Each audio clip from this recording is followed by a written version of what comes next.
Welcome to Voice for a Worthy Cause,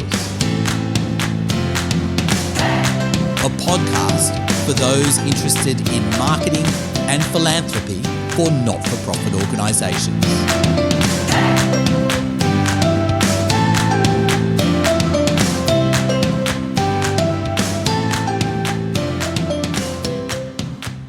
Hello and welcome to the first ever episode of Voice for a Worthy Cause. My name is Anthony Pearl. I will be one of your two co-hosts as we take this journey together, looking at not-for-profit organisations through the eyes of philanthropy and marketing.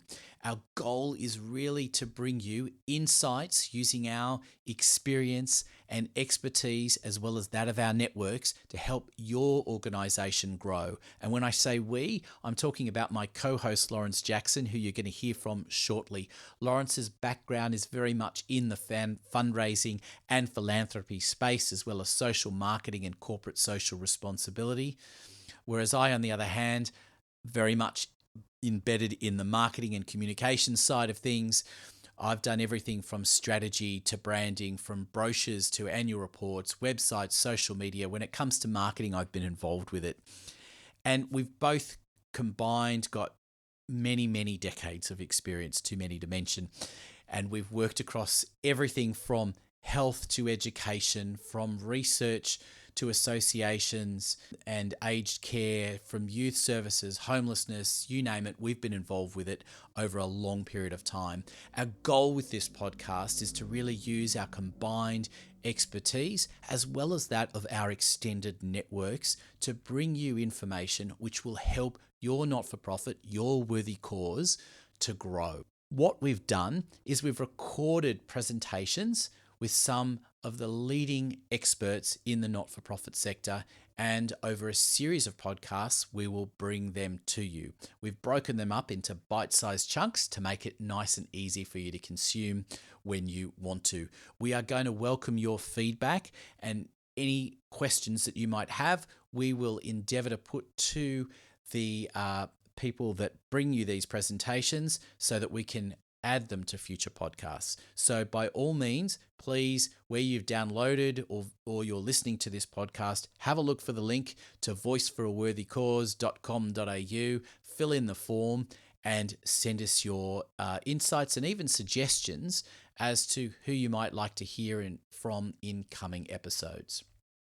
So without further ado, I'm going to introduce Lawrence Jackson, who will in turn introduce our first guest. What I should apologise for just very briefly is we had a little bit of a hiccup with the audio in the first 20 or 30 seconds of Lawrence's introduction. So without further ado, let me hand over to Lawrence Jackson.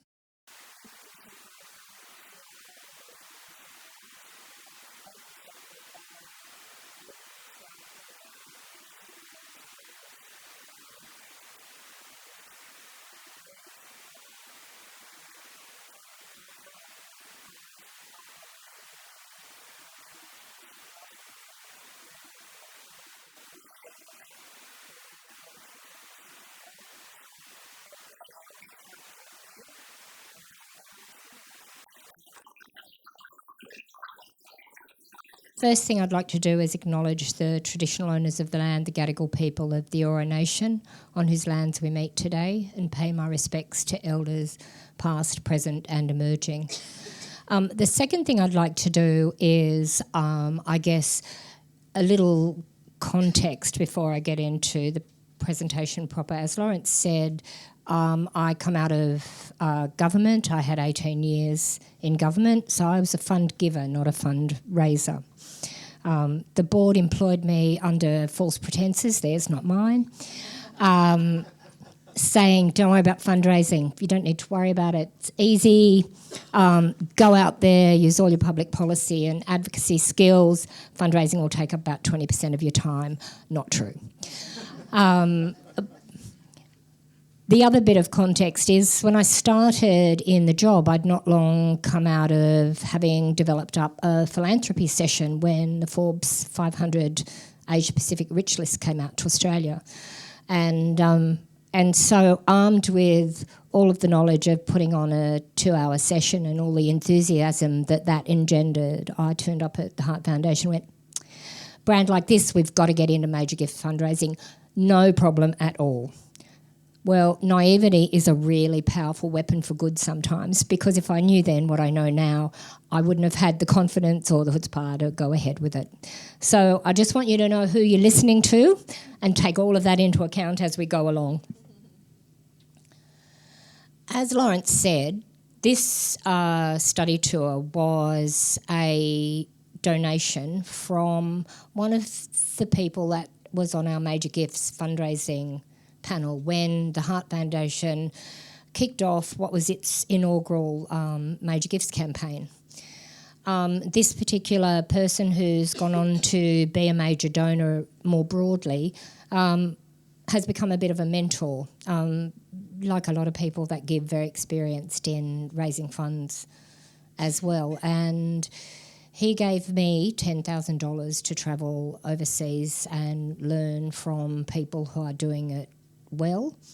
And one of the commitments that I made, although he didn't require that, is that I shared the insights from the trip as broadly as possible and with as many people who would listen to me. So it was a fabulous trip, and there's nothing like a purpose-driven trip, because even the social interactions on it all added value. I went to San Francisco, Los Angeles, New York, Boston, Stanford and London. The purpose was to learn from successful charities. It was a bit broader than Major Gifts. It was really to see what they're doing and what kind of diversity, successes, failures and those types of things, but underpinning all that, a core focus on Major Gifts. So these are the people that I saw. Salesforce. Many of you will be using a Salesforce platform of some kind or another. But what is interesting is their philanthropy model internally to their business. It's one of the most sophisticated that I've seen. Cedars-Sinai's, Americares. I don't know if people know about Americares, but it's a group that, and I just can't quite remember the figures, but say they're a $100 million a year business. About 70 of that's in kind and about 30 is cash. And the 70 in kind is surgical equipment, medical supplies, etc. And then the 30 is used to mobilise people when there's a disaster. So they're the people there if there's Ebola. They're the people there post-earthquake and those types of things. Quite a different model than Medicine Sans Frontières, but some good learnings from these guys. We went, of course, to the American Heart Association, Juvenile Diabetes Research Foundation, Dana-Farber, Stem Cell Biology, Multiple Sclerosis, Memorial Sloan Kettering, Macmillan, Cancer Research UK and the British Heart Foundation. What I hope you will find useful is some of these aren't anything like the Heart Foundation. Their products and their business models entirely different, but some of them, in particular National Multiple Sclerosis Society, the American Heart Foundation and the British Heart Foundation, are very similar business models and very similar purposes for their sectors. So when we went over there, they were still, many of the people we spoke to were still reeling, in fact, from the global financial crisis, and they'd recovered somewhat but not fully. So as well as the challenges that we see as a sector here, they were also suffering those deeper challenges. Many of you will know that in the UK in particular, there really are what I used to call, when I was in government, the lawnmower response to things that are happening outside. And by that I mean a man cuts off his toe with his lawnmower, so we now ban lawnmowers. And really much of what's happening in the UK, as awful as it is, you can actually look at it and say, you know, the knee-jerk responses by regulation aren't necessarily forwarding the best interests of the community as a whole. The charitable sector isn't the enemy, it's the third sector. Some of the changes move to an opt-in system rather than opt-out of any correspondence that you get, and charity no-go zones for face-to-face. Conservatively, every one of the charities that we met over there estimate about a £10 million per annum hit to their bottom line. Interesting to me, though, was their responses and how diverse those responses were. Some were very technical, tighten your contracts. But the best of them were outcomes focused. So the contracts with their suppliers were focused on the outcomes and the values that they as a charity wanted to achieve. Quality assurance, monitoring, which you would think would just be part of your baseline, but wasn't, even for the bigger charities. But what I thought was the standout was really understanding your regulatory environment, knowing what it is you needed to do, but actually focused. If you've got an opt-in system and you are totally focused on the quality of the experience your donor or your stakeholder has, irrespective of where they enter your organisation, then the chances of them opting in and staying with you on the journey is immediately enhanced. And so I actually thought that putting that at the forefront and all of the compliance stops, still being very careful, doing that as you should, but driven by the value of making sure that your customer wanted to stay with you, seems to me a terrific way to deal with what is otherwise potentially a threat, not just a challenge. So, general observations from me, the British Heart Foundation and the National Multiple Sclerosis Society, I just think they were outstanding examples. And if you can make relationships, linkages, have a look at some of the things that they're doing. There are charities that are more like the Heart Foundation, so perhaps that's why it resonated so well with me. Something for Australia and the US, of those charities that had a federated structure, all of them were on some part of the pathway to a single entity, not as a fix-it, but as the necessary preconditions for efficiency and success. The other thing that I don't see as much of over here was in the US they're much less risk-averse than we are here. I mean, that permeates the culture from, startups and innovation through to the charitable sector. But instead of talking about failure, it's actually about experimentation and learning. And the fact that you've got to try new things and not all of them will work, and that's okay. I don't see a lot of that in this country. The other thing, and I had a conversation with an ex-Heart Foundation person out in the foyer, and one of the things they said was they went to this new organisation and the revenue team got a revenue increase to their budget, and it was the first time in her experience that had happened. You've got to invest in revenue generation, and that's a broader church than just your fundraising team, but you've got to invest in it. The other thing that was completely mind-blowing to me were the numbers of staff involved. We see a bit of that in the university sector, but the numbers in some of these institutions were in the hundreds.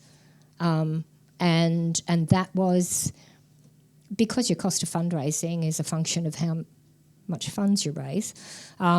It was all about being outcomes focused and target setting and those types of things.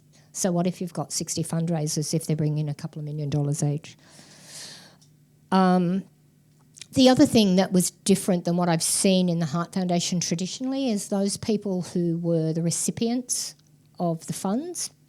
In our case, a large number of them are researchers, were actually integrally involved in selling the business. And it wasn't even a precondition of funding. It was so deeply ingrained as a culture. The other thing is that things that we've all tried were just completely systematised. So community fundraising in a lot of the big organisations, they really had community champions. They developed, whether it was toolkits or what it was, and they facilitated rather than actually being on the ground doing all of that work themselves. And in fact, one of the institutes that I visited had its own Heart Foundation. And that Heart Foundation was in fact a committee of wealthy folk who put on a ball every single year at their own expense and raised $3 or $4 million. Sometimes 2, sometimes 5, but in that ballpark. Nothing that's going to be a surprise. except I did find it interesting to see how divergent the views on moving donors up and down the giving pyramid was.